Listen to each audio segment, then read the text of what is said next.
നിലമ്പൂരിലെ ആര്യാടൻ ഷൗക്കത്തിനെ സ്ഥാനാർത്ഥിയാക്കരുതെന്ന് ആവർത്തിച്ച് പറയുകയാണ് PV അൻവർ. അത് സ്വീകാര്യമാണോ കോൺഗ്രസിന്?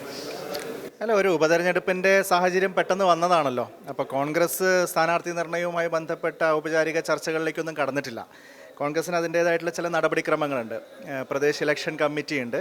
അതിനു മുമ്പ് തന്നെ നേതാക്കന്മാരെല്ലാവരും ആശയവിനിമയം നടത്തും. ജില്ലാ കോൺഗ്രസ് കമ്മിറ്റിയുമായിട്ടൊക്കെ ആശയവിനിമയം നടത്തും. അതിനുശേഷം ഈ പ്രദേശ് ഇലക്ഷൻ കമ്മിറ്റിയിൽ വെച്ച് ഒരു പേര് തീരുമാനിക്കും. അതല്ലെങ്കിൽ ഒന്നിലേറെ പേരുകളുണ്ടെങ്കിൽ അതൊരു പാനലായി അഖിലേന്ത്യാ നേതൃത്വത്തിന് അയച്ചു കൊടുക്കും.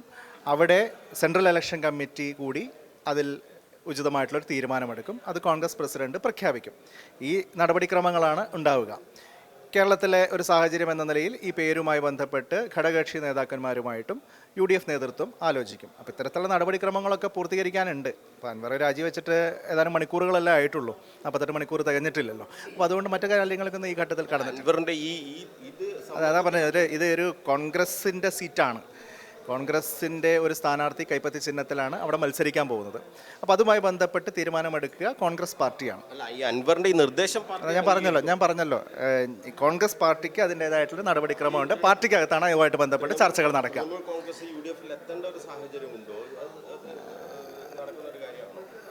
കേരളത്തിലെ UDFൽ നിലവിൽ തൃണമൂൽ കോൺഗ്രസ് ഇല്ല.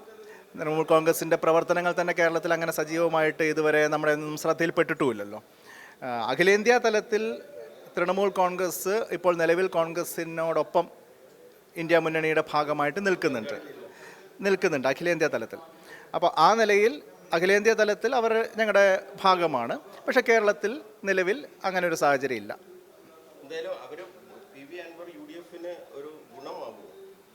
അല്ല, PV അൻവർ എന്ന് പറയുന്നത് ഇപ്പോൾ ഞങ്ങളെ സംബന്ധിച്ച് ഞങ്ങളുടെ പാർട്ടിയിലോ ഞങ്ങളുടെ മുന്നണിയിലോ ഇല്ലാത്ത മറ്റൊരു രാഷ്ട്രീയ പാർട്ടിയുടെ നേതാവാണ്.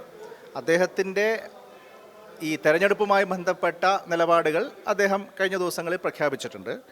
പക്ഷേ മറ്റ് നിരവധി വിഷയങ്ങളിൽ അദ്ദേഹത്തിൻ്റെ അഭിപ്രായങ്ങൾ എന്തൊക്കെയാണ് എന്നുള്ളതിനെക്കുറിച്ച് ഒരു ക്ലാരിറ്റി വന്നിട്ടില്ല. അദ്ദേഹം പുതിയ പാർട്ടിയിൽ ചേർന്നിട്ടും ഈ പറഞ്ഞ പോലെ അധികം ദിവസം ആയിട്ടില്ലല്ലോ.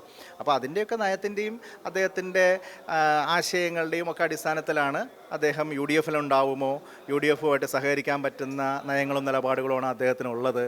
അങ്ങനെ അദ്ദേഹമായിട്ട് സഹകരിക്കുന്നത് ഗുണമായിരിക്കുകയോ ദോഷമായിരിക്കുകയോ എന്നുള്ള കാര്യമൊന്നും ഇപ്പം ഹൈപ്പോത്തറ്റിക്കൽ ലെവലിൽ നിൽക്കുകയല്ലേ. അപ്പോൾ അതിനെക്കുറിച്ച് ഇപ്പം പറയേണ്ട കാര്യമില്ലല്ലോ.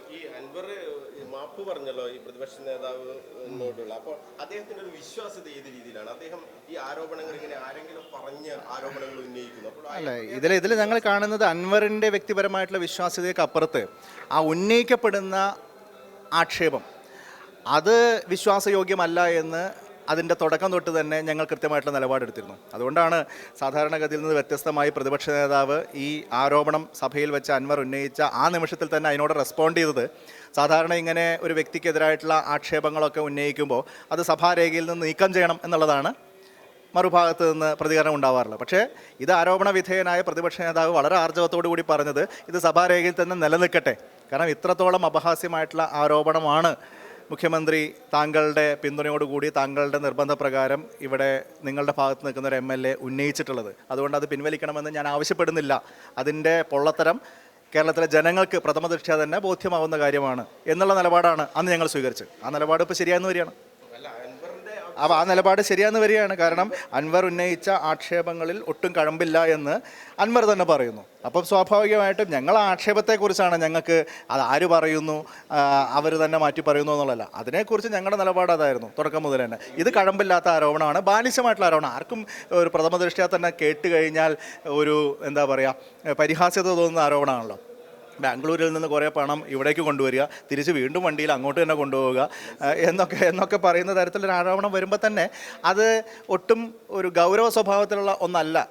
ആരുടെയോ പ്രീതി പിടിച്ചു വെക്കാൻ വേണ്ടി ഉന്നയിക്കപ്പെട്ടതാണ്, അല്ലെങ്കിൽ ആരോ പറഞ്ഞു പറയിപ്പിക്കുന്നതാണ് എന്നുള്ളതാണ് ഞങ്ങൾ ആ ഘട്ടത്തിലെടുത്ത നിലപാട്. അത് ശരിയാണ്, അത് ശരിയായിട്ട് വന്നു.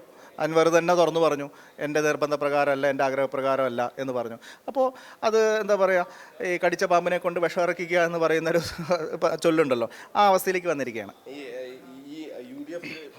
UDF-ലേക്ക് കയറുക എന്ന ലക്ഷ്യത്തോടു കൂടിയുള്ള മാപ്പ്, ആ മാപ്പിനെ ഏത് രീതിയിലാണ്? അല്ല, UDF-ന്റെ കയറലും മറ്റു കാര്യങ്ങളൊക്കെ ഞാൻ നേരത്തെ പറഞ്ഞ പോലെ അൻവറിൻ്റെ പുതിയ പാർട്ടിയുടെ നയങ്ങളും സമീപനങ്ങളുമായിട്ട് ബന്ധപ്പെട്ടിരിക്കും. ഈ പറഞ്ഞ ഒറ്റ വിഷയത്തിൻ്റെ അടിസ്ഥാനത്തിലല്ലല്ലോ.